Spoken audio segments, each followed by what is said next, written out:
Alhamdulillah alladzi sadaqa wa'dah wa nasara 'abdah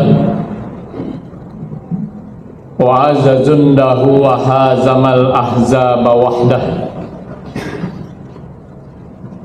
Asyhadu an la ilaha illallah wahdahu la syarikalah lahul mulku wa lahul hamdu yuhyi wa yumitu wa huwa ala kulli syai'in qadir.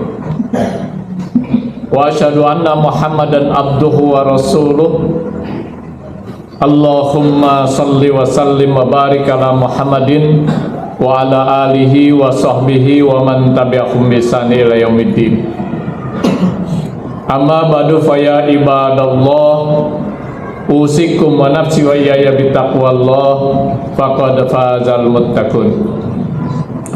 Qala Allah Ta'ala fi kitabihil karim, a'udzu billahi minasy syaithanir rajim, bismillahirrahmanirrahim. Subhanalladzi asra bi'abdihi lailan minal masjidil harami ilal masjidil aqsa alladzi barakna haulahu linuriyahu min ayatina innahu huwas samiul basir. Wa qala Rasulullah sallallahu alaihi wasallam, as-salatu imaduddin faman aqamaha faqad aqamadin wa man tarakaha faqad hadamadin. Sadaqallahul adzim wa sadaqa rasulihi karim. Ma'asyiral muslimin, sidang Jumat rahimani wa rahimakumullah. Puji syukur kita panjatkan kehadirat Allah Subhanahu wa taala. Selawat dan salam juga kita haturkan kepada baginda Rasulullah Muhammad sallallahu alaihi wasallam. Hari Jumat ini dikenal dengan Sayyidul Ayyam, penghulu dari hari-hari lainnya. Kita manfaatkan untuk mencas keimanan dan juga ketakwaan kita kepada Allah Subhanahu wa taala, agar kita bisa menyandang predikat muttaqin, orang-orang yang bertakwa. Ketika predikat ini melekat pada diri kita, Allah berjanji akan memberikan solusi, memberikan jalan keluar dari berbagai macam permasalahan yang kita hadapi, dan juga memberikan rezeki dari arah yang tidak pernah kita sangka dan tidak pernah kita duga. Wa may yattaqillaha yaj'al lahu makhraja wa yarzuquhu min haitsu la yahtasib. Tema khutbah kita hari ini saya sampaikan tentang 4 pesan yang tersirat dari peristiwa Isra dan Mi'raj baginda Rasulullah Muhammad sallallahu alaihi wasallam. Ma'asyiral muslimin, sidang Jumat rahimani wa rahimakumullah.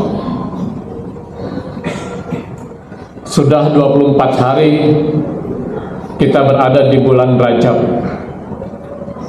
Sebentar lagi kita akan memasuki bulan yang penuh keagungan dan keberkahan, Ramadan 1446 Hijriah.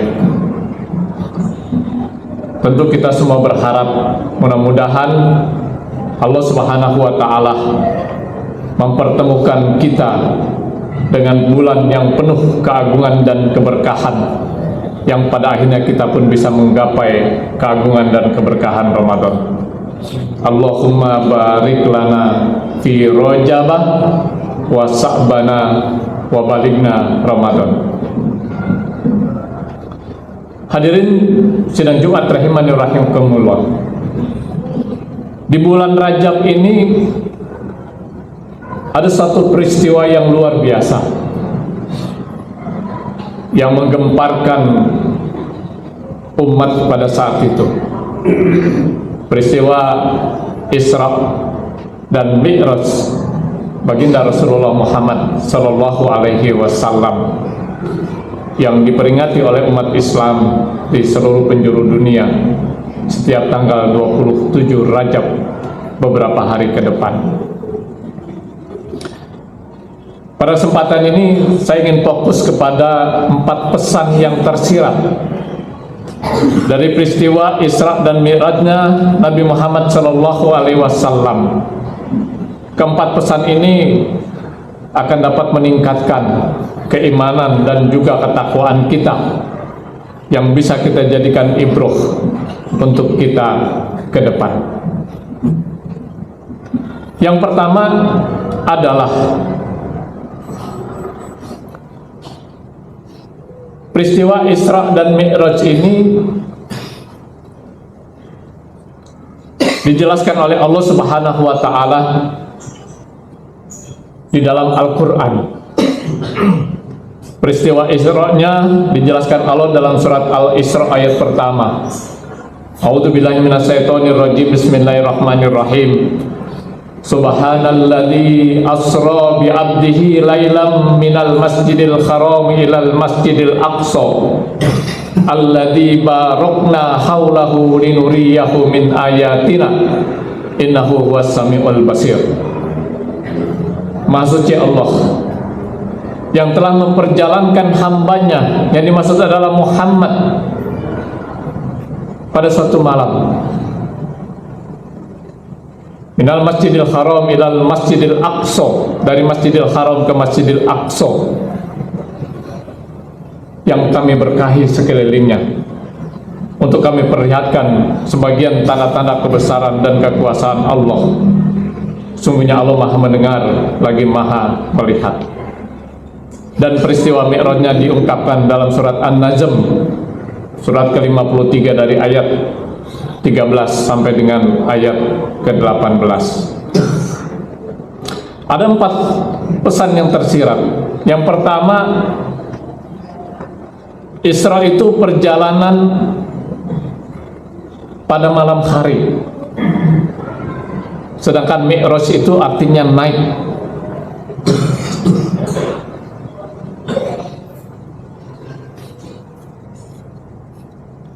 Apa pesan yang tersirat yang pertama? Kalau kita ingin iman dan akhlak kita terus meningkat, kita harus maksimalkan malam hari untuk beribadah dan juga berzikir kepada Allah Azza wa Jalla. Ibadah yang paling utama yang disyariatkan Allah dan Rasulnya untuk kita lakukan di malam hari adalah Qiyamul Lail, sebagaimana dikemukakan Allah dalam surat Al-Isra ayat 79. Bismillahirrahmanirrahim. Wa minal laili fatahajjat bihi nafilatan lak asa ayyab asaka rabbuka maqaman mahmuda. Kata Allah, siapa yang gemar, rajin, suka melaksanakan qiyamul lail, salat malam, Allah Subhanahu wa taala akan meningkatkan derajatnya menjadi maqam mahmudah, ditempatkan di tempat yang terpuji. Dan zikir yang paling utama yang disyariatkan oleh Allah tidak lain adalah tadabbur Al-Quran. Minimal kita tilawatul Quran, membaca Al-Quran. Dalam surat Al-Baqarah ayat kedua, Allah Subhanahu wa taala berfirman, Bismillahirrahmanirrahim. Dzalikal kitabu la raiba fihi hudal lil muttaqin. Kitab Al-Quran itu menjadi petunjuk bagi orang-orang yang bertakwa. Dengan qiyamul lail dan tilawatil Quran, dengan qiyamul lail, dengan ibadah melalui qiyamul lail dan zikir tadabbur Al-Quran yang rutin kita laksanakan di setiap malam, ini akan meningkatkan keimanan dan ketakwaan kita kepada Allah, yang akan mengantarkan, meninggikan harkat dan derajat kita, baik berkaitan dengan hablum minallah maupun berkaitan dengan hablum minan nas. Pesan yang kedua, peristiwa Isra Mi'raj ini adalah perjalanan yang dilakukan baginda Rasulullah dari masjid ke masjid. Subhanalladzi asra bi 'abdihi lailan minal masjidil haram ilal masjidil aqsa pada malam hari dari Masjidil Haram yang ada di Mekah ke Masjidil Aqsa yang ada di Palestina. Ya. Pesan yang kedua yang tidak kalah pentingnya dari peristiwa ini adalah hendaklah kita senantiasa memakmurkan masjid-masjid Allah Subhanahu wa taala. Surat At-Taubah surat ke-9 ayat 18 seperti yang tertulis di atas mihrab Masjid Al-Barakah ini. Allah Subhanahu wa taala mengingatkan, "Innama ya'muru masajidallah man amana billahi wal yaumil akhir wa aqamas shalah wa ata zakat wa lam yahsa ilallah." Sungguhnya orang-orang yang memakmurkan masjid-masjid Allah itu hanyalah man amana billah, orang yang beriman kepada Allah dan hari akhir, wa aqamas shalah, menegakkan salat, wa ata zakah, menunaikan zakat, wa lam yahsa ilallah, dan hanya takut kepada Allah. Tertulis jelas di mihrab Masjid Al-Barakah atau ayat 18. Ya. Karena itu momentum Isra Mi'raj ini harus menjadikan kita lebih dekat dengan masjid. Bukan berarti rumah kita harus pindah semuanya dekat dengan masjid, tidak. Karena banyak orang yang rumahnya dekat dengan masjid tapi jauh dari masjid. Kenapa? Karena tidak pernah ke masjid. Dan sebaliknya, orang yang rumahnya jauh dari masjid tapi dekat dengan masjid, dia begitu sering datang ke masjid dan terlibat baik secara langsung maupun tidak langsung, materi maupun materi, untuk memakmurkan masjid-masjid Allah Subhanahu wa taala. Ma'asyiral muslimin sedang Jumat rahimani wa rahimakumullah. Yang ketiga, pesan yang tersirat dari Isra Mi'raj ini adalah ujian yang ditimpakan kepada baginda Rasulullah sehingga akhirnya beliau diangkat oleh Allah Subhanahu wa taala ke Sidratul Muntaha, ke langit yang ketujuh. Sebelum peristiwa Isra dan Mi'raj, Nabi Muhammad mengalami yang namanya pembaikatan ekonomi secara kejam. 3,5 tahun tidak boleh melakukan hubungan bisnis, tidak boleh melakukan hubungan antara orang Islam dengan orang Muslim, tidak boleh menjenguk, menghadir orang Islam yang sakit, yang meninggal dunia. Kita tidak bisa bayangkan apa yang terjadi. Warga Kukusan saja kalau diboikot selama 3,5 tahun, tidak boleh mengadakan dagang atau bisnis dengan orang luar Kukusan, dipastikan kelaparan. Saat itu kondisi lebih parah dari saat ini. Setelah pemboikotan selesai, Rasulullah mengalami yang namanya Amul Huzni, tahun duka cita, karena istri beliau Siti Khadijah dan paman beliau Abu Thalib yang menjadi tameng yang mensupport kegiatan dakwah risalah yang beliau sampaikan dalam tahun yang sama dipanggil oleh Allah Subhanahu wa taala. Beliau mencoba mengalihkan dakwahnya ke Taif, tempat pegunungan yang sejuk yang ada di Mekah, 100 km kira-kira jauhnya. Berjalan bersama Zaid bin Harithah dengan harapan mendapat sambutan dari warga Taif. Harapan tinggal harapan, bukan sambutan yang didapat, tapi perbuatan yang tidak menyenangkan baik secara fisik maupun non fisik. Dalam kondisi seperti itulah kemudian Allah Subhanahu wa taala